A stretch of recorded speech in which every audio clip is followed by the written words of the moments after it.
si je vous dis que c'est le président Félix Tshisekedi qui est derrière tout ce qui arrive à Constant Mutamba?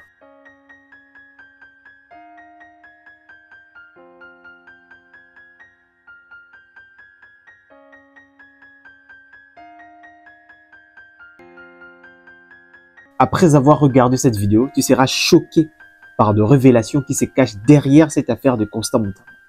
Et vous serez d'accord avec moi si je vous dis que depuis les débuts de cette affaire, le président de la République n'a dit aucun mot. Posez-vous la question. Pourquoi? Et pourtant, le président Félix n'est pas silencieux. Lorsqu'il y a un problème, il parle. Il a été le premier à dénoncer Joseph Kabila. Et le vrai commanditaire de cette opposition, c'est mon prédécesseur, c'est Joseph Kabila. Il a défendu Vital Kamerhe alors qu'il était encore en prison. Il était le seul avocat de Nicolas Kazadi devant la presse. Jamais les revues avec le FMI n'avaient été jusqu'à leur terme dans notre pays. C'est la première fois que ce gouvernement arrive et c'était sous la direction du ministre des Finances, Nicolas Kazadi, que l'on jette en pâture aujourd'hui. Et pourtant, ça va faire maintenant un mois. Depuis que cette affaire de Constant Mutamba a débuté, le président de la République n'a dit aucun mot. Il est silencieux. Mais laissez-moi vous dire que ce silence n'est pas un oubli. C'est une stratégie. Une stratégie qui cache deux secrets dont je vais vous dévoiler le premier aujourd'hui. Vous connaissez mon père? Je me suis seul battu et j'ai bâti un nom Constant Mutamba dans ce pays. J'ai construit Nogec seul. Fachi n'a jamais construit de PES. Moi, je ne suis pas héritier. Ni de nom, ni de parti. Encore moins de bien. Je me suis battu seul, madame. Il faut du respect pour ces gens. Fachi n'a pas mon niveau. Je suis désolé. Fachi n'a pas mon niveau. Je ne suis pas là pour pouvoir faire la politique politicienne des médiocres et des aventuriers, madame. Je sais ce que je fais. Pourquoi le chef de l'État s'est tué? Pourquoi il a laissé la vague frapper Constant Mutamba? Et cela m'amène toujours à dire que les silences du président Félix Tshisekedi laissent à croire qu'il a accepté de sacrifier Constant Mutamba pour ne pas commettre la même erreur que l'ex-président de la France, François Hollande, face à Emmanuel Macron. Mais la question qu'on doit se poser, quelle est cette erreur? Je vous laisse suivre.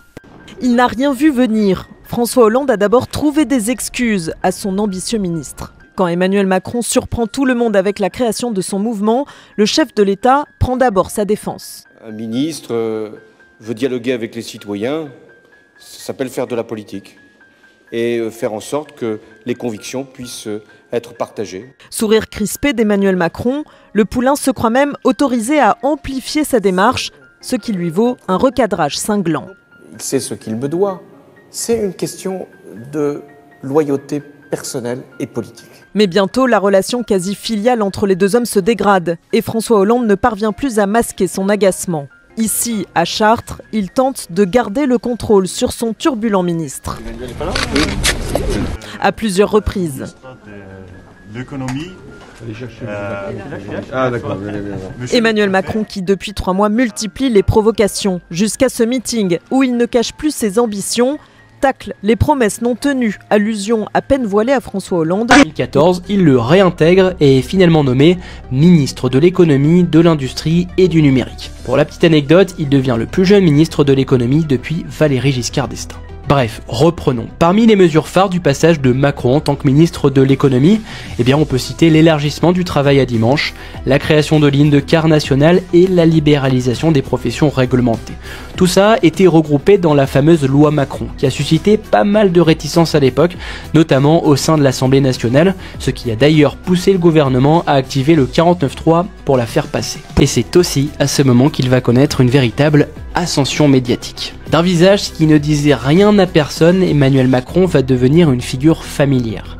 Au même moment, il menace de quitter le gouvernement à cause de désaccords profonds avec son propre camp. Et les choses s'accélèrent. Le 6 avril 2016, Macron organise un meeting à Amiens, sa ville natale, et annonce la naissance de son nouveau parti En Marche. Un mouvement politique qui se veut centriste. Pour lui, les partis traditionnels ont fait leur temps. Désormais, il souhaite réunir sous la même bannière des personnes qu'il juge compétentes et à droite et à gauche. Petit problème, à ce moment, il est encore ministre de l'économie. Ses ambitions politiques font un peu grincer des dents au sein du gouvernement. François Hollande va jusqu'à remettre en cause sa fidélité et sa loyauté. Le 30 août 2016, le mariage est définitivement consommé. Emmanuel Macron quitte le gouvernement Valls. François Hollande déclare à ce moment-là qu'il l'a trahi avec méthode. Ce même François Hollande qu'un conseiller avait entendu dire « Emmanuel, c'est le fils que tout le monde rêverait d'avoir ». Mais il ne s'imaginait pas que certains fils, parfois, pouvaient aussi avoir envie de tuer leur père. Emmanuel Macron, même s'il ne s'est jamais réellement exprimé publiquement sur cette rupture, s'est déjà confié en off. Bref, il quitte donc définitivement le gouvernement pour se lancer dans la course à la présidentielle, et la suite, eh bien, vous la connaissez. Une ascension politique fulgurante ponctuée de quelques moments clés, comme son meeting de la porte de Versailles du 10 décembre 2016. Ce que je veux, c'est que vous, partout, vous alliez le faire gagner, parce que c'est notre projet. Vive la République, vive la France.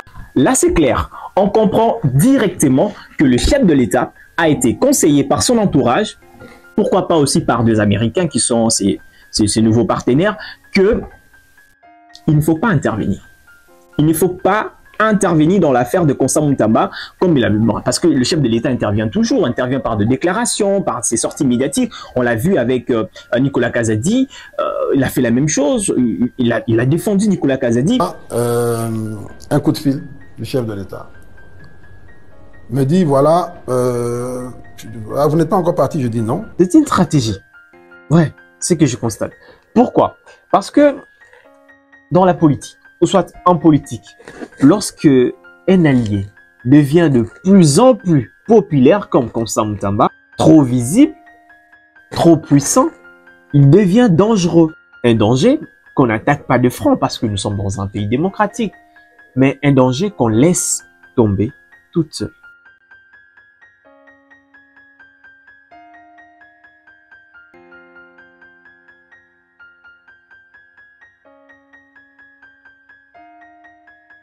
Essayons de rentrer dans le passé.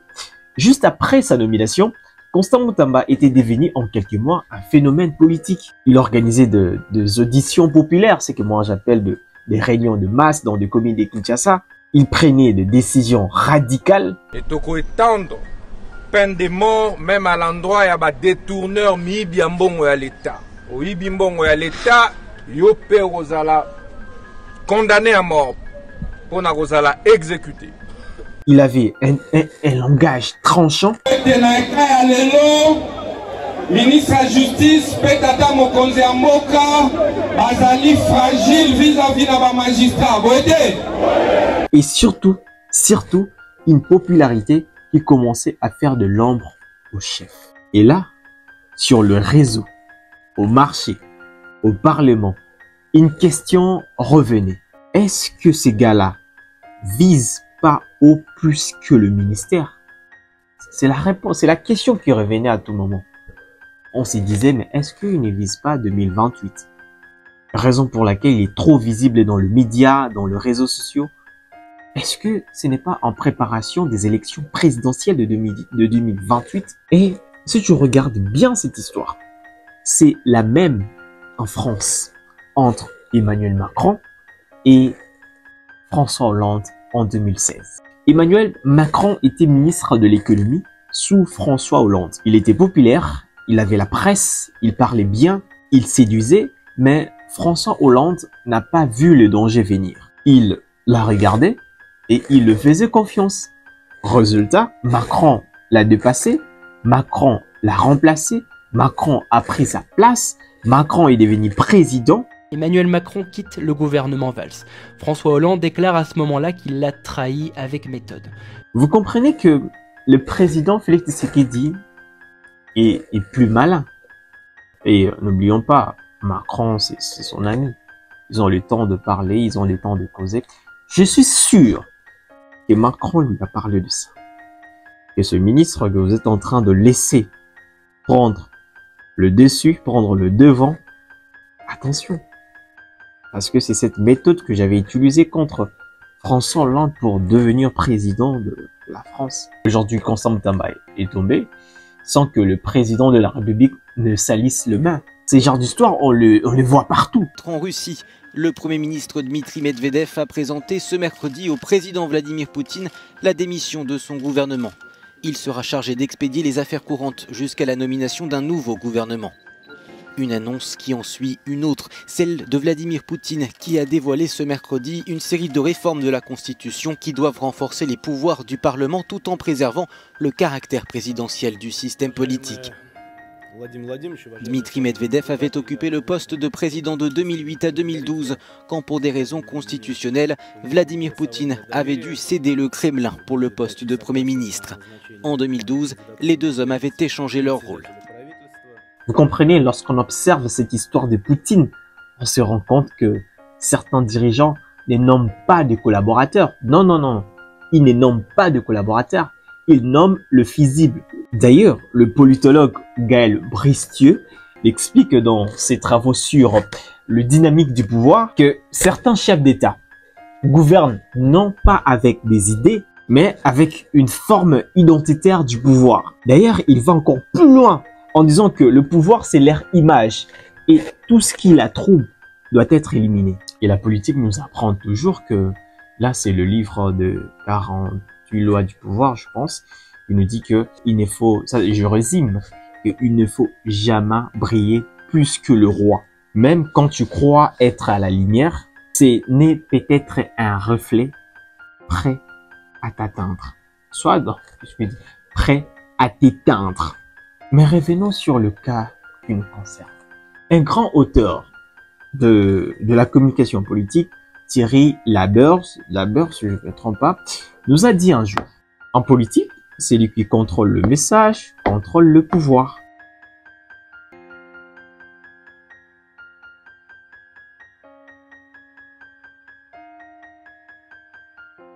Il a laissé Moutamba parler, prendre la lumière et s'est brûlé les ailes. Oui, Moutamba faisait du populisme.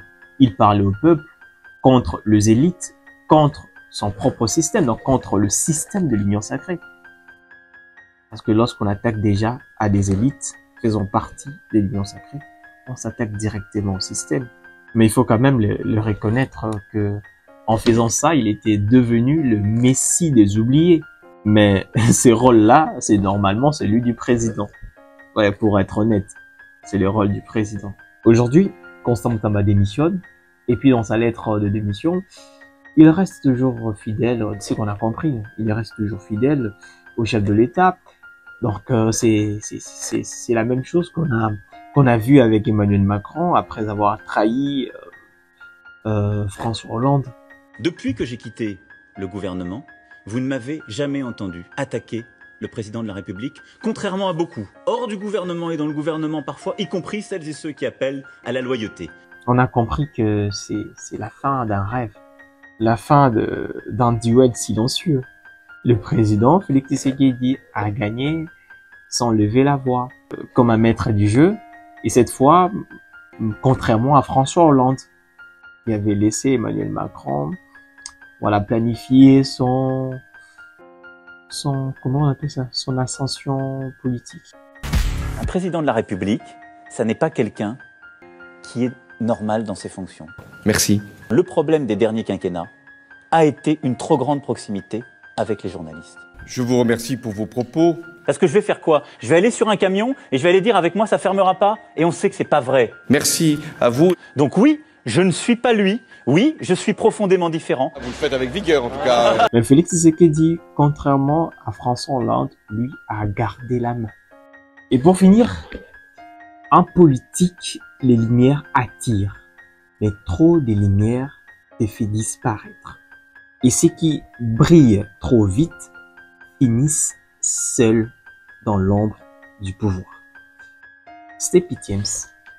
Abonnez-vous. Ah, j'allais oublier. Demain, on revient sur la deuxième révélation secrète. Aujourd'hui, je vous ai parlé de la première. Demain, je vous parlerai de la deuxième. C'est Pitiems toujours là pour vous servir.